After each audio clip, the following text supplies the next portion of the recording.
సచివాలయ ఉద్యోగులకు కొత్త డ్యూటీ వేశారు. ఎందుకంటే పాప వాళ్ళకి ఒక నిర్దిష్టమైన డ్యూటీ అయితే ఏమీ లేదు. మొన్నటి వరకు ఉండేది జగన్ హయాంలో ఉన్నప్పుడు.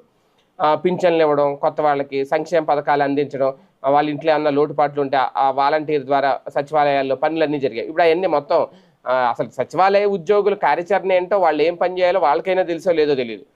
కాసేపు సర్వేలు అంటారు, 1వ తారీఖు వచ్చేటప్పుడు పింఛన్లు పంపిణీ చేయాలంటారు, ఇంటికెళ్ళి కాసేపు రేషనలైజేషన్లో భాగంగా ఇప్పటికే ఏబీసీలుగా కేటగిరీలా డివైడ్ చేసేసాం, ఒక్కొక్క దాంట్లో 7, ఒక దాంట్లో 8 మంది ఇలా సిబ్బందిని పెట్టామంటారు. వాళ్ళందరికీ మళ్ళీ ఏది ఇప్పుడు తాజాగా యోగా మీద సర్వే చేస్తున్నారట వీళ్ళతో. ఎందుకు అంటే యోగా దినోత్సవానికి సంబంధించి ఇంటింటికి వెళ్ళి సర్వే చేయాలట. వీళ్ళు ఇంటికి వెళ్ళి మీరు యోగా చేస్తుంటారా, వచ్చే నెల 21న విశాఖలో నిర్వహించే అంతర్జాతీయ యోగా దినోత్సవంలో పాల్గొనేందుకు వెళ్తున్నారా, సమీపంలోని సచివాలయంలో నిర్వహించే కార్యక్రమానికి హాజరవుతారా, సచివాలయ ఉద్యోగులు ఇంటింటికి వెళ్ళి ప్రజల్ని అడుగుతున్న ప్రశ్నలు ఇవేనట. వారిచ్చే సమాధానం ఆధారం